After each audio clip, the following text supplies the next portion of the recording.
الرجيم. بسم الله الرحمن الرحيم.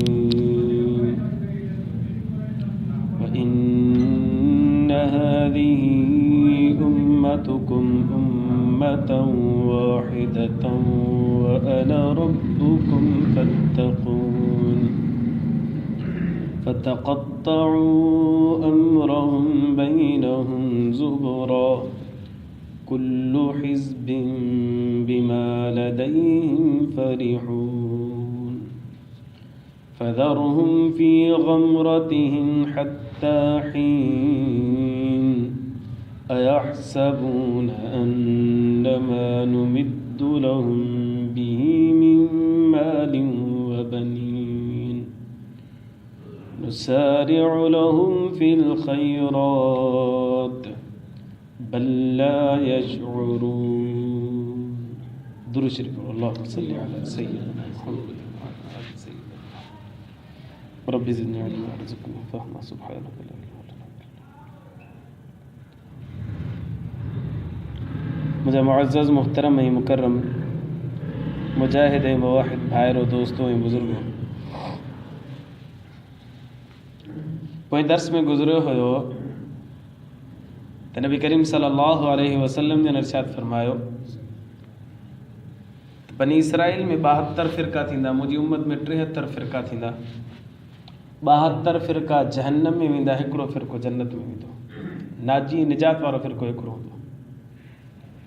साहबा किराम पुछो उहो कहिड़ो हूंदो जेको जन्नत में वेंदो? साईं जन फरमाया मा अना अलैहि व असहाबी, जेको मुंहिंजे ऐं मुंहिंजे सहाबा जे रस्ते ते हूंदो इहो जन्नत में वेंदो। इहो मयार आहे असांजे लाइ, मीज़ान आहे असांजे लाइ त दीन जो जेको बि कमु हुजे उहो नबी सल्लल्लाहु अलैहि वसल्लम जी ज़िंदगी मां हुजे ऐं सहाबा किराम जी ज़िंदगी मां हुजे। इहा ख़तरे जी घंटी आहे उन्हनि माण्हुनि जे लाइ जेके सहाबा किराम खे नथा मञनि या सहाबा किराम खे मञनि था उन्हनि जे अमल खे नथा मञनि। छाकाणि नबी सल्लल्लाहु अलैहि वसल्लम जन फरमायो त मुंहिंजे अमल खे ऐं सहाबा किराम जे अमल ते हलंदो त इहो फ़िरको नाजी हूंदो, निजात वारो। पोइ उन मां हीअ ॻाल्हि खुली हुई त फ़िरका फ़िरका ठाहिणु ग़लति कमु आहे। यकीनन इन जी मज़म्मत करणु घुरिजे, पर इन खे रोके नथो सघिजे त वाह फ़िरका न ठाहियो, ख़तमु कयो। इहो कंहिं माए जे लाल जे अंदरि ताक़त कोन्हे जो फ़िरकनि खे ख़तमु करे या जेके आहिनि उन्हनि खे बंदि करे छॾे। बल्कि हिकिड़े माण्हू कोशिशि बि कई त पाण फ़िरको बणिजी वियो, जीअं मौलाना मौदूदी साहिबु, उन चयो त भाउ फ़िरका ख़तमु थियो, अचो हिकिड़े इस्लाम ते। अॼु पाण जमात इस्लामी हिकिड़ो मुस्तक़िल फ़िरको वजूद में अची चुको आहे। इन मां ख़बर पई त इन ते कंट्रोल नथो करे सघिजे। मूं ॿुधायो त बसि सिर्फ़ु अदम बर्दाश्त हुजणु घुरिजे, नफ़रत न हुजे, गार गंद न हुजे, झेड़ा झगड़ा न हुजनि, वट पकड़ इहे न हुजनि। बाक़ी फ़िरकनि खे केर बि नथो रोके सघे। मयार असांजे लाइ इहो आहे त नबी सल्लल्लाहु अलैहि वसल्लम जी साहबा जी ज़िंदगी खे ॾिसिजे त पोइ उहो माण्हू उहो फ़िरको कामयाबु रहंदो।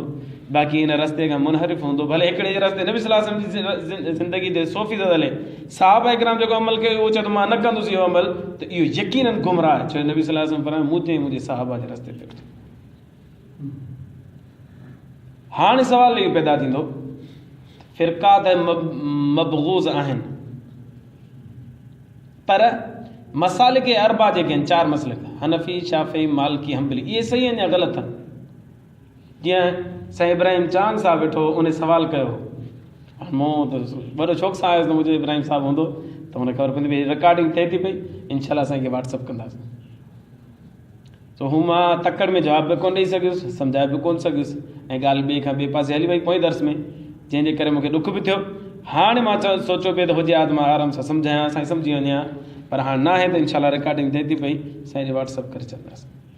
4 मसलक इन्हनि खे ग़लति कोन था चऊं असां, फ़िरका इन्हनि खे ग़लति चऊं था पिया, अगरचे असांजे वस में कोन्हनि, इहे हुजण बि घुरिजनि। इन मां हिकिड़ो निजात वारो हूंदो, छोकी नबी साईं फरमायो थींदा त थींदा, केरु रोके। हाणे इन खे गौर ई न आहे करिणो त बंदि कजनि, इन ते गौर करिणो त असां नबी सल्लल्लाहु अलैहि वसल्लम वारे फरमान ते मुताबिक़ पूरा हलूं था या नथा हलूं, नबी साईं साहबनि जे रस्ते ते। बाक़ी रहियो मसालिक अरबा, हनफ़ी, शाफ़ी, मालिकी, हंबली, इहे सही आहिनि, 4 ई सही आहिनि, इन्हनि मां कंहिंखे बि ग़लति नथो चइजे। हालांकि इन्हनि जा अमल छा आहिनि, मुतज़ाद बि आहिनि, हिकिड़ो हीअं थो वञे, हिकिड़ो हीअं थो वञे, हिकिड़ो हेॾां थो वञे, हिकिड़ो हेॾां थो वञे। चइनी जा अमल मुतज़ाद आहिनि, अमालनि जे अंदरि इख़्तिलाफ़ आहे, पर पोइ बि उनखे ग़लति नथो चइजे, छो? जवाब इहो आहे, इन जे लाइ सम्झण जे लाइ ॿ हदीसूं अव्हांखे ॿुधायां। हदीस नंबर 1, बुखारी शरीफ़ जे अंदरि रिवायत आहे, नबी करीम सल्लल्लाहु अलैहि वसल्लम जन खंदक जे मौक़े ते हिकिड़ी जमात सगोरी खे मोकिलियो त तव्हां बनु कुरैज़ा में वञी असर नमाज़ पढ़जो।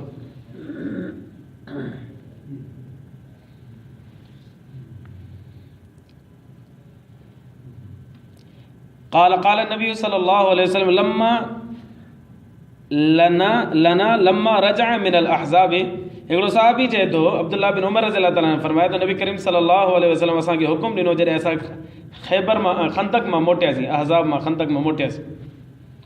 साईं जन फरमायो ला युसल्लीन अहदुन अल असर इल्ला फी बनी कुरैज़ा, तव्हां मां को बि बनी कुरैज़ा खां अलावा नमाज़ न पढ़े। बनी कुरैज़ा यहूदियुनि जो हिकिड़ो हुयो इलाइक़ो हुयो, कबीलो, उते वञी साईं जन फरमाया असर नमाज़ उते वञी पढ़ो। हिकिड़ो टोलो मोकिलियो।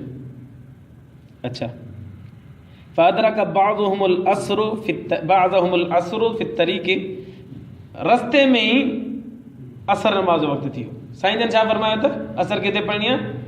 बनु कुरैज़ा में पढ़णी आहे। असर जो वक़्तु थी वियो, जीअं असर जो वक़्तु थी वियो त फ़क़ाल बाज़ुहुम, हिकिड़े टोले जो हाणे 2 टोला थी विया, इन साहबा इकराम में 2 टोला थी विया। हिकिड़े चयो ला नुसल्ली हत्ता नअतिहा, असां नमाज़ ते कोन पढ़ंदासीं। नबी साईं फरमायो त किथे वञी पढ़ो? बनु कुरैज़ा, असां उते वञी पढ़ंदासीं। हिकिड़ो टोलो ईअं पियो चए। ॿियो टोलो चए पियो न ईअं न आहे, बल्कि असां हिते ई नमाज़ पढ़ंदासीं।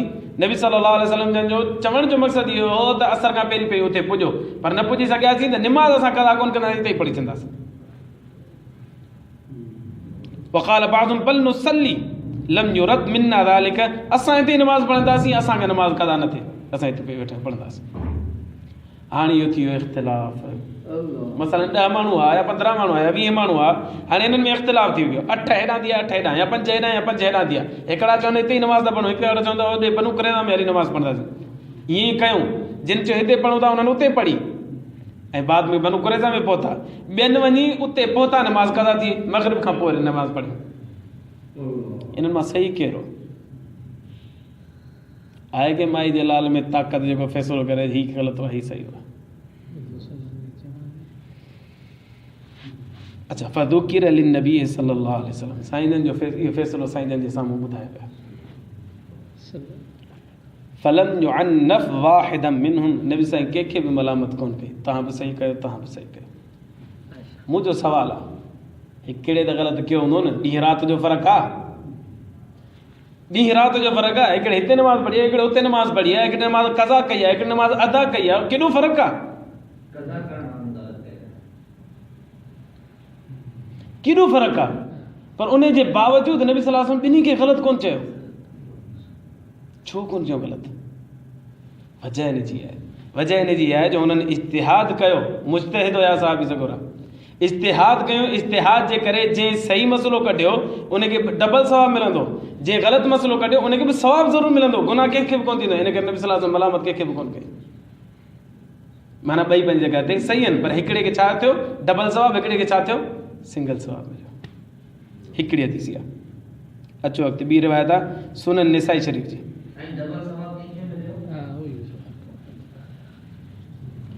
डबल सवाब हिन में फ़ैसिलो थियल कोन्हे, इन करे असां चऊं था इज्तिहाद ॿिन्हिनि कयो, कंहिं बि हिकु नबी सल्लल्लाहु अलैहि वसल्लम फ़ैसिलो ई कोन कयो त हीउ सही हुयो हीउ ग़लति हुयो।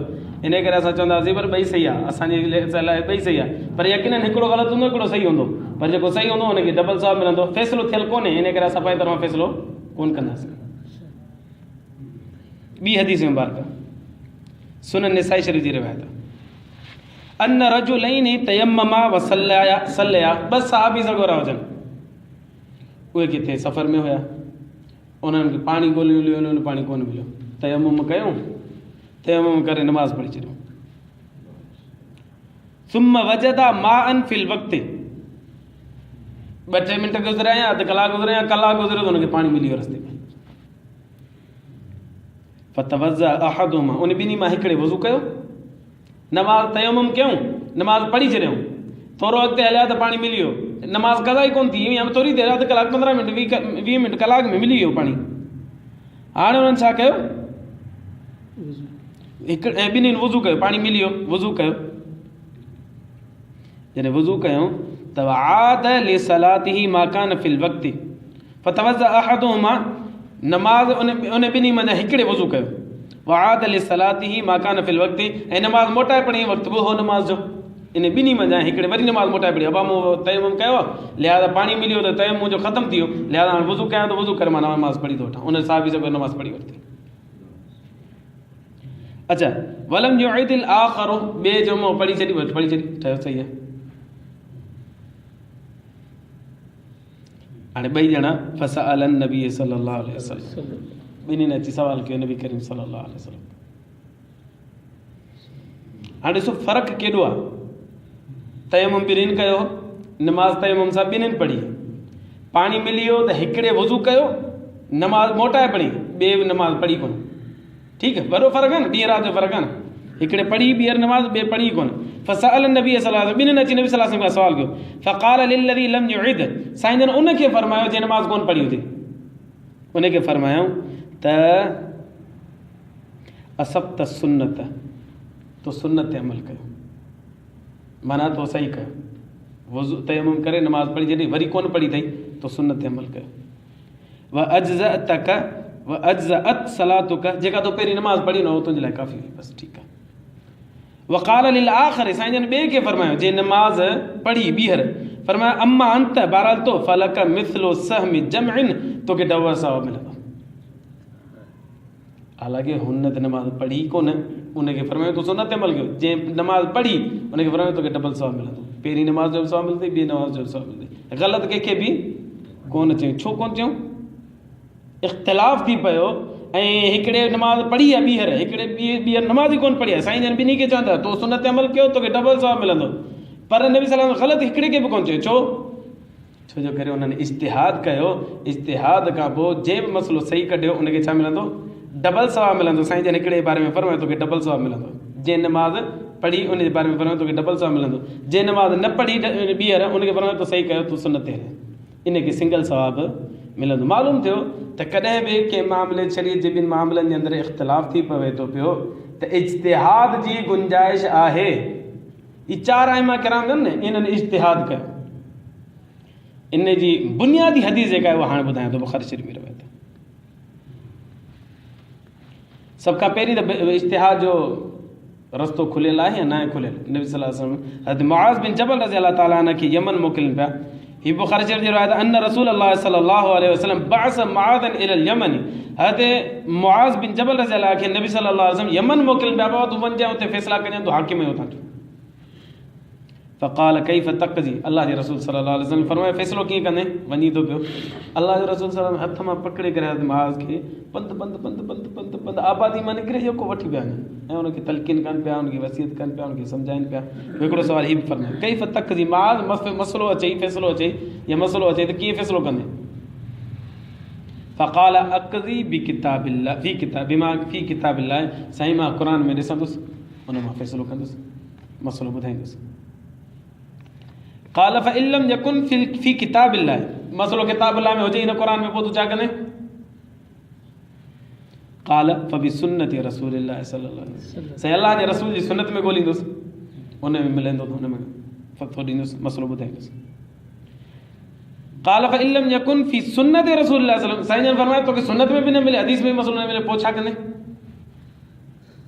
क़ाल अज्तहिदु बि रअयी, साईं मां पंहिंजे ख़्याल सां इज्तिहाद कंदुसि, पंहिंजी क़ुवत ऐं सलाहियत जेका सम्झ ऐं फ़हम वारी आहे उनखे बरोकार लाइ आणींदुसि ऐं उनजे मुताबिक़ फ़ैसिलो कंदुसि।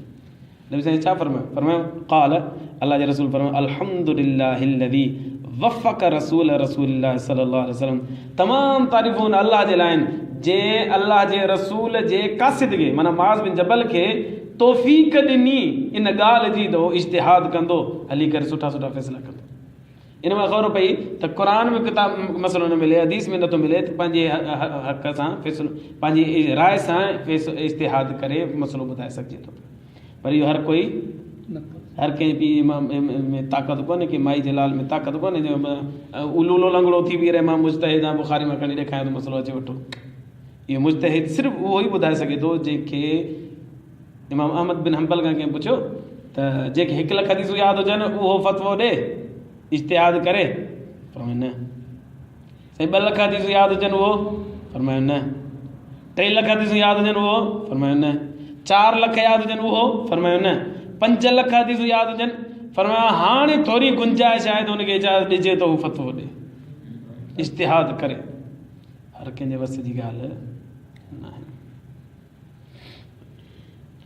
पोइ साईं ग़लति मसइलो कढे, इहो इन बावजूदि इन इज्तिहाद ऐं सलाहियत जे बावजूदि ग़लति मसइलो कढे थो त हुनखे गुनाह कोन मिलंदो। साहबा किराम कई फ़क़ीह हुआ, ऐं इब्न क़य्यिम रहमतुल्लाह अलैह लिखियो आहे त 139 साहबा किराम फ़क़ीह हुआ, मुज्तहिद हुआ, जे क़ुर और सुन्नत मां मसइला कढंदा। 139 मञा 14 फ़क़ीह उहे हुआ साहबी ज़गोरा जेके इन्हनि खां वधीक फ़क़ीह हुआ, वॾा इल्म जा पहाड़ हुआ। उन 14 में बीबी आयशा जो बि नालो आहे। 13 मर्द हुआ, 14 बीबी आयशा सिद्दीक़ा रज़ियल्लाहु ताला अन्हा। माना साहबा किराम में फ़क़ीह। पोइ ताबईन जो दौर आयो, ताबईन जे दौर में मुख़्तलिफ़ इलाइक़नि में मुख़्तलिफ़ फ़क़ीह हुआ। कुछ जा नाला मां अॻे ॿुधायां। नबी करीम सल्लल्लाहु अलैहि वसल्लम जन यमन जी तरफ़ मोकिलियो हज़रत मुआज़ खे, इहो त साहबी हो। हज़रत मुआज़ बिन जबल रज़ियल्लाहु ताला अन्हु खां बाद में यमन में फ़तवो ॾियण वारो ताउस बिन कैसान रहमतुल्लाह अलैह, शाम जे अंदरि मकहूल रहमतुल्लाह अलैह, सईद बिन मुसैब, सालिम बिन अब्दुल्लाह बिन उमर, इमाम ज़ुहरी, काज़ी बिन यहया सईद ऐं रबिया बिन अब्दुर्रहमान, ये मदीने में फ़क़ीह हुआ, ये इज्तिहाद कंदा हुआ ऐं मसला ॿुधाईंदा। अता बिन अबी रबाह रहमतुल्लाह अलैह मके में फ़क़ीह हुयो, इहो हिते मसला ॿुधाईंदो हुयो। इब्राहिम नख़ई ऐं शिबली रहमतुल्लाह अलैह रहमहुल्लाह, ॿई ॼणा इहे कूफ़े में फ़क़ीह हुआ, इहे कूफ़े में फ़तवा ॾींदा हुआ। हसन बसरी रहमतुल्लाह अलैह बसरे में हूंदो हुयो, इहो फ़तवा ॾींदो। मुख़्तलिफ़ इलाइक़नि जे अंदरि मुख़्तलिफ़ मुज्तहिदीन हुआ जेके इल्म जा पहाड़ हुआ, इहे क़ुर और सुन्नत मां मसला कढी करे अवाम खे ॿुधाईंदा। पर इन्हनि जा किताबी शक्ल में उन्हनि जमा कोन कयो। इहो एज़ाज़ अल्लाह तबारक व तआला बाज़ ॿियनि खे ॾिनो, जी मिसाल इमाम अबू हनीफ़ा रहमतुल्लाह अलैह, इमाम शाफ़ी, इमाम अहमद बिन हंबल, इमाम मालिक रहमतुल्लाह अलैह, इमाम ज़ुहरी रहमतुल्लाह अलैह, इमाम सुफ़ियान बिन उयैना रहमतुल्लाह अलैह, सुफ़ियान सूरी रहमतुल्लाह अलैह, ऐं इहे वॾा वॾा माना इमाम औज़ाई रहमतुल्लाह अलैह, इन्हनि जमा कयूं मसाइल खे क़ुर और सुन्नत मां कढी करे। पर इन्हनि सभिनी मंझि वधीक मज़बूत जेको कमु कयो इहो इमाम अबू हनीफ़ा रहमतुल्लाह अलैह कयो। इमाम अबू हनीफ़ा रहमतुल्लाह अलैह तक़रीबन हिकिड़ी बोर्ड ठाहियो जंहिंमें 40 आलिम गॾु कया, मसइलो ऐं हदीस पेश कंदो, चवंदो अचो हाणे हिन ते बहस कयूं, ऐं हिन जे मुआरिज़ जी हदीस अचे थी, हिन मुआरिज़ फ़ैसिलो कयो। पोइ फ़ैसिलो कंदा कंदा कंदा कंदा कंहिं तकमील ते हुनखे मसइले खे पुॼाए करे पोइ फ़ैसिलो लिखियो वेंदो। बुज़ुर्गनि लिखियो आहे, उक़ूद रस्मुल मुफ़्ती जे अंदरि लिखियलु आहे, इमाम अबू हनीफ़ा रहमतुल्लाह अलैह पंहिंजे दौर में 12 लख मसइला कढी करे लिखाया हुया। इहो एज़ाज़ न इमाम शाफ़ी खे हासिल हो, न इमाम मालिक खे, न इमाम अहमद बिन हंबल खे, न ई ॿियनि खे। जेतिरा मसइलनि ते बहस करे ऐं तपाए तकमील ताईं पुॼायो, इहो सिर्फ़ु इमाम अबू हनीफ़ा, कंहिं बि मुज्तहिद इहो कमु कोन कयो। ज़बरदस्त कमु कयो। सवाल पैदा थींदो, इमाम अबू हनीफ़ा जेकॾहिं सही कमु कयो त ॿियनि ग़लति कयो? ॿियनि इमाम शाफ़ी ग़लति मसइला कढिया, इमाम अहमद बिन हंबल ग़लति कढिया, इमाम मालिक ग़लति कढिया? जवाबु ॾींदो न। असां चऊं था इमाम अबू हनीफ़ा सही मसइलो कढियो, उनखे छा मिलंदो? ॿिटो अजर मिलंदो। ॿियनि जेकॾहिं सही कढियो आहे त उन्हनि खे ॿिटो मिलंदो, जेके सही न कढियो आहे त उनखे छा हिकु अजर ज़रूरु मिलंदो, उन्हनि खे गुनाह कोन थींदो। छो करे उहो अहले सुन्नत वल जमात सां तालुक़ु रखंदड़ आहे, क़ुरान ऐं सुन्नत ऐं साहबा किराम जे खे मायार हक़ मञण वारा हुआ। नबी सल्लल्लाहु अलैहि वसल्लम जंहिंजे फरमान मुताबिक़ त मुंहिंजे साहब जे रस्ते ते हले, त इहे चारई फ़क़ीह जेके हुआ इहे साहबिन सगुरनि खे मञींदड़ आहे, नबी सल्लल्लाहु अलैहि वसल्लम खे मञींदड़ आहे, क़ुरान खे मञींदड़ आहे। उन मुताबिक़ फ़ैसिलो कढंदा, पहिरियां क़ुरान में न मिलियो त हदीस में, न मिलियो त साहबा किराम में। साहबा किराम अच्छा इमाम अबू हनीफ़ा जेको मायार ठाहियो ईअं ठाहियो, उहा क़ुरान मां मसइलो कढणो आहे, क़ुरान में न मिलियो हदीस में ॿाहिरि करे कढो, हदीस में न मिलियो साहबा किराम में ॾिसो, साहबा किराम में न ॾिसो त हाणे इज्तिहाद कबो। ठीकु। अच्छा नंबर 2, क़ुरान में मसइलो ॾिसणो, क़ुरान में न मिलियो, हदीस में मिलियो, हदीस में 2 दलीलूं मिलियूं, हिकिड़ी हीअ थी वञे, हिकिड़ी हीअ थी वञे। हाणे कोशिशि कबी त ॿिन्ही ते अमल कजे। अहिड़ो पहिरियां त ॾिसबे पहिरियां अमल कहिड़ो आहे, बाद वारो कहिड़ो आहे। इमाम अबू हनीफ़ा बाद वारे खे तरजीह ॾींदो। जे इहा ख़बर नथी पए पहिरियों वारो कहिड़ो आहे, बाद वारो कहिड़ो आहे, त ॿिन्हिनि ते अमल करण जी कोशिशि कई वेंदी त ॿई हदीसुनि ते अमल थिए। ॿिन्ही ते अमल हदीस ते अमल नथो थी सघे त पोइ वरी साहबा किराम खे ॾिसंदा, साहबा किराम इन मंझि कहिड़े ते फ़तवो ॾींदा, छोकी नबी सल्लल्लाहु अलैहि वसल्लम सां गॾु रहंदड़ साहबा किराम हुआ, उन्हनि खे ख़बर हुई। पोइ साहबा किराम में बि जेकॾहिं इख़्तिलाफ़ हूंदो त पोइ दलील जे अंदरि कुवत ऐं ताक़त ॾिसंदा कि कहिड़ी दलील मोतबर ऐं कवी आहे, पोइ उन मुताबिक़ फ़ैसिलो ऐं फ़तवो ॾींदा। इन करे इहे 4 आइम्मा किराम जेके इहे मसालिक ग़लति न आहिनि। इन मां जंहिं बि मसइला कढिया आहिनि उन सही कढियो आहे त ॿिटो अजर अथसि, जेकॾहिं सही न आहिनि कढिया त उनखे हिकु अजर ज़रूरु मिलंदो। अच्छा, इन खां अलावा हाणे केरु चए थो अचो बाबा जदीद दौरु आहे, मकतब तो शामिल आहे, कंप्यूटर में लॻी पई आहे, क्लिक कयो त हदीसूं निकिरी थियूं अचनि, हाणे असां मसइलो कढूं था पिया, मुजतहिद थियूं था पिया, पंहिंजे फ़तवा ठाहियूं था पिया ऐं किताब छापियूं था पिया, इन जे लाइ खे इजाज़त आहे या न इजाज़त? जवाबु हुनखे इजाज़त कोन्हे। हिन उम्मत जे अंदरि कई फ़क़ीह गुज़रिया, कई कमु कयो बुज़ुर्गनि, पर हिननि उम्मत जेको आहे इत्तिफ़ाक़ 4 बुज़ुर्गनि ते कयो, इमाम हनीफ़ा, इमाम मालिक, इमाम शाफ़ी, इमाम अहमद बिन हंबल। ऐं हाणे केरु बि माण्हू इन्हनि जे रस्ते खां ॿाहिरि निकिरंदो उहो गुमराह आहे। उम्मत जो इज्मा आहिनि चइनि जे मथां। हाणे जेकॾहिं इज्मा खां इनहराफ़ कंदो त उहो गुमराही जे रस्ते में हलियो वेंदो। मूंखे टाइम कोन मिलियो, मूं सोचियो पियो त फ़क़हा किराम जा अक़वाल जमा कयां।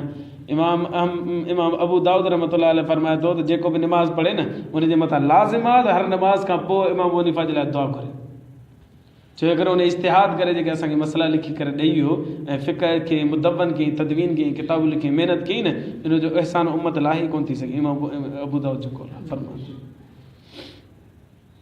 त ख़ुलासो इहो, फ़िरका छा आहिनि, मज़मूमन न ठाहिणु घुरिजनि, पर ठहंदा, छो करे नबी साईं फरमायो थींदो। पर हाणे असांखे फ़िक्र इहा करणी आहे त नबी साईं जेको मायार ॿुधायो त मां न अलही असां बि मुंहिंजे ऐं साहबा किराम जे रस्ते ते हुजे, उहो हक़ ते आहे। ठीकु आहे, फ़िरक़नि जे मामले बाक़ी आहे मसालिक 4 मसइला, उहे सभु सही आहे, कंहिंखे बि ग़लति कोन चवंदासीं, पर हलणो हिकिड़े जे पोयां आहे। पंहिंजी हिकिड़ो मसइलो हिन जो वणियो इन जे पोयां हलियासीं, ॿियो हिन बुज़ुर्ग जो वणियो इन जे पोयां हलियासीं, त पोइ इहो शरीयत ते अमल करणु कोन थियो, पंहिंजी नफ़्सानी ख़्वाहिश खे पूरो करणु थियो। हिकिड़ो असांजो उस्ताद मां हुन खां सवालु कयो, मौलाना अबुल कलाम सिद्दीकी साहब, मुल्तान जो हूंदो, असां कराची में वटि पढ़णु वियासीं। मां हुन खां सवालु कयो, साईं ख़राबी कहिड़ी आहे हिन में? मिसाल तौरु मूंखे मसइलो हिकिड़ो जेकॾहिं सुठो ऐं आसानी वारो लॻे थो पियो, इमाम हनीफ़ा जो मसइलो, मां हुन ते अमल कयो जेको क़ुर सुन्नत मां हुन कढियो हुजे, या ॿियो मसइलो मूंखे इमाम शाफ़ी जो वणे थो, मां उन ते अमल कयां थो, त हुन ख़राबी कहिड़ी आहे? चयो त मां सबक़ु पढ़ायां त हिन जो जवाबु ॾियां, पर तव्हां सवालु कयो, मां तव्हांखे हाणे जवाबु ॾियां। निजी कचहरी में अलॻि कमरे में वेठासीं। चई इमाम हनीफ़ा रहमतुल्लाह अलैह जो फ़तवो आहे त अल वुज़ू मिन कुल्लि दमिन साइलिन, हदीस मुबारक में अचे थो, नबी करीम सल्लल्लाहु अलैहि वसल्लम ने इरशाद फरमायो त धकु लॻे रत ईअं वही चे, धकु लॻे रत वही चे, वुज़ू टुटी पियो। ठीकु आहे। इमाम शाफ़ी जो मसइलो जस्ट अपोज़िट आहे, सफ़ा नथी, धकु लॻे वुज़ू रत निकिरिजे, वुज़ू कोन टुटंदो। ठीकु आहे। हाणे इन मां ॿई मां को त हक़ ते हूंदो, जेको हक़ ते आहे हुनखे डबल सवाबु, जेको हक़ ते न आहे हुनखे सिंगल सवाबु ज़रूरु मिलंदो। ग़लति हिन मां केर बि कोन्हे। हिकिड़े खे चइबो त मुसीब आहे, ॿिए खे चइबो मुख़्ती आहे। मुसीब माना सही मसइलो कढण वारो, मुख़्ती माना ख़ता ते, ख़ता अलॻि शइ आहे, ग़लति अलॻि शइ आहे, ग़लति न चइबो, ख़ता चइबो। अच्छा, हाणे हुन फरमायो, बुज़ुर्ग मूंखे ॿुधाए, चई त सियारो लॻो पियो आहे, ठीकु आहे, धकु लॻो, रत वही आहे।